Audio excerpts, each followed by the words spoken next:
The morning sun cast long shadows across the courtyard of Buckingham Palace as David stood at attention, his posture perfect after years of military discipline. As one of the king's guard, he had mastered the art of standing completely still while tourists snapped photos and children waved at him, trying to make him smile. This particular morning started like any other. The crisp autumn air carried the excitement of visitors from around the world, their chatter creating a familiar background hum. David could feel the weight of his bearskin cap, a proud symbol of his service, as he maintained his watchful position. Through his peripheral vision, he observed the usual morning crowd, families pointing their cameras, tour guides sharing historical facts, and children mimicking his stance. After 15 years of service, David had become a master at reading the crowd while appearing completely focused ahead. His journey to becoming a king's guard hadn't been easy. Growing up in South London, he dreamed of serving in the military since he was a boy. His grandfather, who had served in World War II, used to tell him stories that sparked his interest in military service. Despite facing subtle challenges as one of the few black guardsmen, David's unwavering dedication and exceptional service record had earned him respect among his peers. The tourists that morning were particularly active, perhaps due to the perfect weather. A group of Japanese students bowed respectfully before taking photos, while an elderly couple from Canada quietly admired his uniform. David appreciated these moments of mutual respect, even though he couldn't acknowledge them directly. He'd learned to find joy in the small things during his long shifts, the changing of shadows as the sun moved across the sky, the sound of the palace fountains, and the seasonal changes in the garden he could glimpse from his post. Each day brought new faces and new stories, though he remained a constant, steadfast figure in their vacation memories. His fellow guardsmen, stationed at the next post, caught his eye for a brief second during their synchronized movement check, a subtle reminder of their shared duty. They had trained together, perfecting every motion until it became second nature. The precision required for their role was something David took immense pride in. As the morning wore on, David noticed a shift in the crowd's energy. A loud group had joined the usual tourists, their voices carrying across the courtyard. Years of experience had taught him to stay alert during such moments. While most visitors were respectful, occasionally some would try to provoke a reaction from the guards. The weight of his rifle pressed against his shoulder, a familiar comfort that reminded him of his purpose. He wasn't just a tourist attraction, he was a highly trained soldier tasked with protecting one of Britain's most important landmarks. His uniform, polished boots, and perfect posture represented centuries of tradition and duty. The morning breeze carried fragments of conversations, excited children asking their parents questions about the guards, tour guides explaining the history of the palace, and visitors from around the world sharing their amazement at the grandeur before them. David had learned to understand snippets of various languages over the years, though he maintained his stoic expression regardless of what he heard. Behind his disciplined exterior, David felt a deep sense of purpose. Each day he stood guard was a testament to how far he'd come, breaking barriers and carrying forward a legacy of service. His presence inspired younger generations, showing them that dedication and perseverance could overcome any obstacle. The peaceful morning atmosphere shattered when a boisterous group of tourists rounded the corner. Among them was a tall man with sunburned cheeks, wearing an expensive camera around his neck and designer sunglasses pushed up on his head. His loud voice carried across the courtyard as he gestured wildly, clearly having had too much to drink despite the early hour. David maintained his position, though his training kicked in as he noticed the man's increasingly erratic behavior.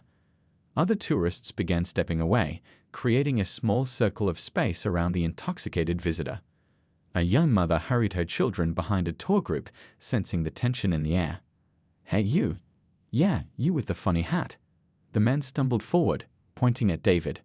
The smell of alcohol grew stronger as he approached. "Do they let everyone be a guard now?" His words dripped with prejudice, making several nearby visitors gasp. A few pulled out their phones, sensing that something was about to happen. David's training kicked in harder now. He focused on a distant point, maintaining his composure even as the man walked in circles around him. 15 years of service had taught him to handle all sorts of situations, but this one felt different. The air grew thick with tension as other tourists watched uncomfortably. "What's wrong? Can't you talk?" The man's face reddened as he got no response. Or maybe you don't understand English.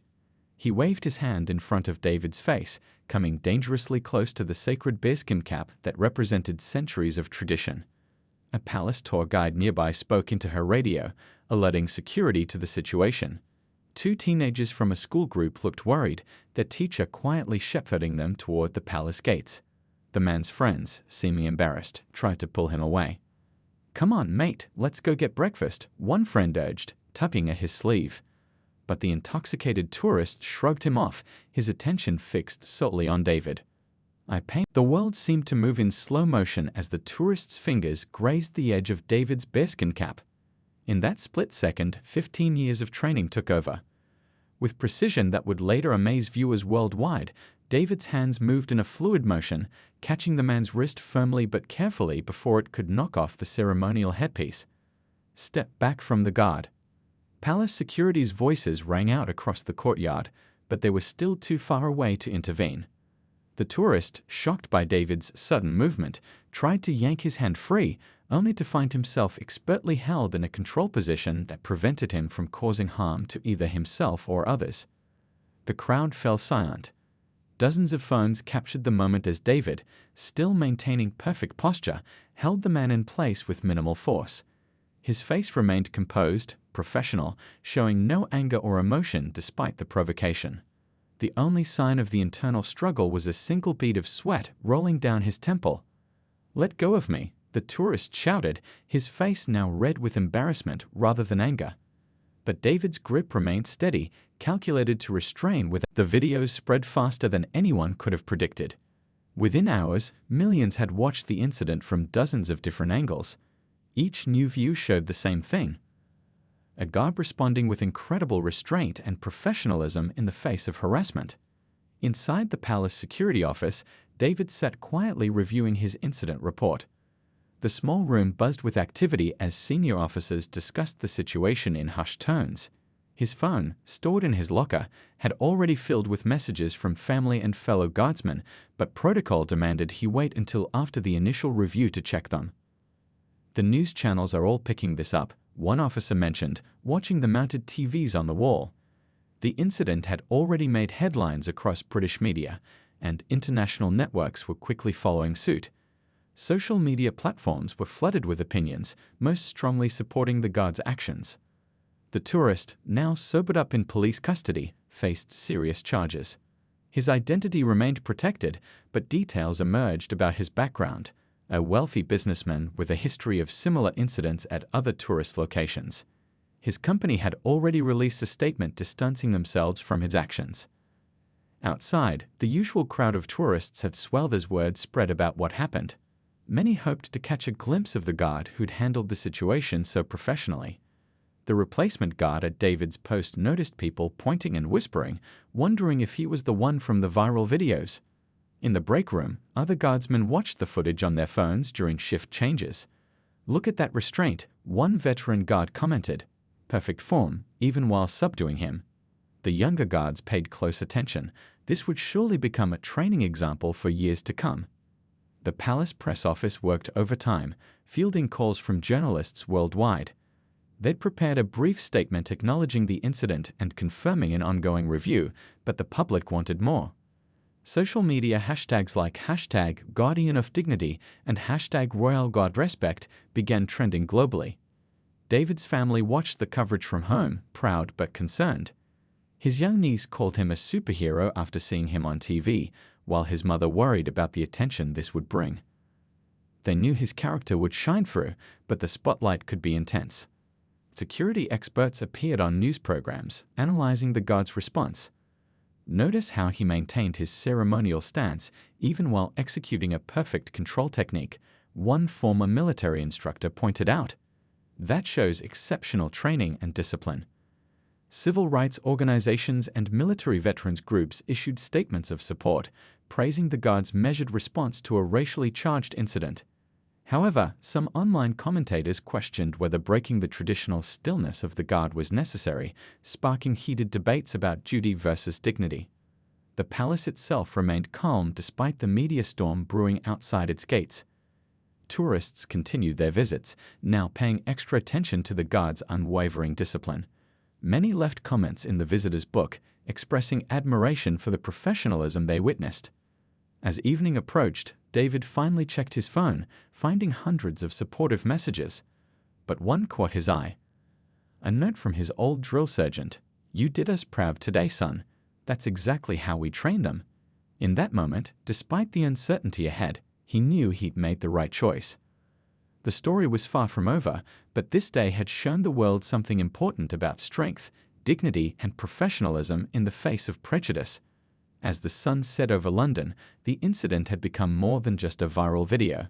It was becoming a moment of reflection for society at large. The palace investigation room hummed with activity as security officials reviewed footage from every angle. On multiple screens, the incident played in slow motion, each frame analyzed in meticulous detail.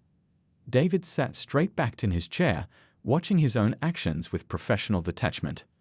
"Now, walk us through your thought process at this moment," the lead investigator asked, pausing the video just as the tourist reached for the bearskin cap. The room fell silent, all eyes on David as he explained his split-second decision. "Training took over, sir," he replied calmly. "My primary concern was preventing any escalation while maintaining the dignity of the uniform." His voice remained steady as he described each calculated movement, each conscious choice to use minimal force. Outside the palace, more details about the tourist emerged. Police discovered a pattern of similar incidents at other landmarks, though none had escalated to this level. His social media history revealed a troubling streak of prejudiced behavior, making headlines across the globe. The investigation team worked methodically, interviewing dozens of witnesses. A French tourist provided clear footage of the tourist's aggressive approach. A school teacher described how David's response had protected nearby children from potential harm. Each statement painted a picture of professional restraint in the face of clear provocation. Behind the scenes, senior military officials reviewed David's service record. 15 years of exemplary service, multiple commendations, and a spotless disciplinary record spoke volumes. His former commanders stepped forward voluntarily, eager to speak about his character and dedication. "In all my years of training guards, I've never seen such a textbook response to a threat," his old drill sergeant testified. He neutralized the situation without compromising his position or causing unnecessary harm. "That's exactly what we trained for." The palace's legal team worked overtime, examining centuries of precedent regarding guard conduct. They found similar incidents dating back decades, guards facing provocation while maintaining their posts. David's response, they noted, aligned perfectly with official protocol for handling immediate threats. As the investigation continued, public support grew stronger. Military veterans shared their own stories of facing discrimination while in uniform. Young recruits in training cited David's example of professionalism under pressure. His actions had sparked a larger conversation about dignity in the face of prejudice. The tourists' attorneys attempted to paint the incident differently, claiming their client was merely overexcited and meant no harm. But the evidence told a different story. Security cameras had captured his earlier behavior at nearby pubs, documenting his increasing aggression throughout the morning. David's fellow guardsmen stood firmly behind him. During breaks in the investigation, they shared stories of similar provocations they'd faced, though none had escalated to physical confrontation. Their support meant more to David than the growing public acclaim. 1 week into the investigation, a crucial piece of evidence emerged. A tourist's high-definition video clearly showed the tourist's fingers making contact with David's uniform before the guard's response. This detail would prove vital in the final report's conclusions. Through it all, David maintained his composure and professionalism. Each day, he answered questions honestly and directly, his bearing as straight and proud as when he stood at his post. The investigation was testing his patience, but his dedication never wavered. Support for David poured in from unexpected places.